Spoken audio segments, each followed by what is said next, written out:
पगारवाढीसाठी हा संप जो आहे तो पुकारला। आपल्यासोबत समाजसेवक संगम नवरे। संगमजी, अनेक कर्मचारी रस्त्यावर उतरलेले आहेत, काम बंद आंदोलन जे आहे ते सुरू झालेले आहे, काय सांगा? मागे पण ह्या कामगारांनी या पगारवाढीसाठी संप केला होता आणि वारंवार ह्या जे ठेकेदार जे आहेत, city line travels private limited company जे आहे, या ठेकेदार वारंवार ह्या कामगारांच्या तक्रारी आहेत आणि वारंवार यांना पगारवाढ दिली जात नाही। तर मला असं म्हणायचं, हे जे कामगार आहेत हे वारंवार आंदोलन करणार, ठाणेकरांना वेठीस धरणार, हे कितपत योग्य आहे? पण मला असं म्हणायचं आहे, मला माननीय आयुक्त साहेबांना, तसे आपले जे आता जे माजी मुख्यमंत्री आणि आता जे उपमुख्यमंत्री एकनाथजी साहेब यांना मला सांगायचं आहे, या मुलांना कायमस्वरूपी परमनंट करून घ्यायला पाहिजे ना। हे रोज रोज हे ठेकेदारांचा व्याप होणार आणि ठाणेकरांना वेठीस जाणार, कितपत योग्य आहे? हे अत्यंत चुकीचं आहे आणि हे निंदनीय आहे। वारंवार हा जो ठेकेदार जो आहे ह्या कामगारांचा यांच्या न्याय हक्काचे पैसे स्वतः गोरबडणार आणि 18,000 सर्वसामान्य माणसाचं कुटुंब चालू शकत नाहीये आणि हे वारंवार होत आहे। आणि यांच्या चुकीमुळे आज काही मुलांची एक्झाम आहे, काही कामगार वर्ग आहे, यांना वेळ कामाला जाता येत नाही। या ठेकेदार चुकीने, आता या ठेकेदारांना माहिती होतं साधारण की यांचा उद्या संप आहे, तर तोडगा काढायला पाहिजे की नाही, पण तोडगा काढत नाहीये। आणि ह्या गरीब बिचारे हे जे म्हणजे कामगार आहेत, कामगार ड्रायव्हर आहेत, हे बिचारे मेहनत करणार आणि ह्या जो ठेकेदार आहे हा मलाही खाणार, कितपत योग्य आहे?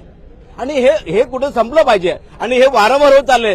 तर मला असं म्हणायचं माननीय आयुक्त साहेबांना, तसेच माननीय माजी मुख्यमंत्री नामदार एकनाथजी साहेबांना, या मुलांना हे जे गेले किती 10-15 वर्ष काम करतात ते त्यांना परमनंट का करून घेत नाही?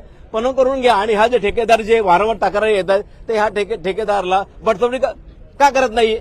याच्या मागे काय काळा भोर आहे का?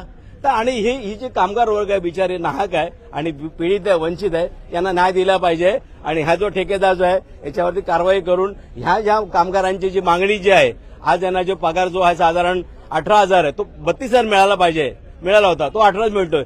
साधारण यांच्या पगारावर 14 तपा होतो आणि 14,000 म्हणजे एका माणसावर 14,000 काढणे, समजा 1000 माणसं आहे, किती पैसे होतो? म्हणजे थोडक्यात म्हणजे कामगार उपाशी आणि ठेकेदार तुपाशी, हेच वाक्य आहे ना। हे थांबलं पाहिजे कुठे आणि ह्या जे कामगार जे आहेत यांना न्याय दिला पाहिजे, असे माननीय आयुक्त साहेबांकडे विनंती करतो, नामदार एकनाथ साहेबांना विनंती करतो। हा जो ठेकेदार आहे याच्यात त्वरित कारवाई करून आणि हे जे चालक वर्ग आहेत आणि चालक आहेत आणि काही कामगार आहेत यांना त्यांचा हक्काचा न्याय दिला पाहिजे, अशा मी प्रमुख मागणी करणार आहे। आणि याच्या समजा यांनी हे केलं नाही तर ह्या ठेकेदाराच्या विरोधात आम्ही काही जण उपोषण बद्दल राहणार नाही। तर आपण पाहिलं असेल ठाण्यातील घोडबंदर डेपोमध्ये सध्या आपण आहोत आणि कामगार जे आहेत ते आपल्याला रस्त्यावर उतरताना पाहायला मिळतात। मोठी लढाई लढू मातीसाठी गड्या, मनगटाचं जोर लावून दाटला जरी अंधार, एकजूट होऊ आज दिवा देऊ तेज धावून।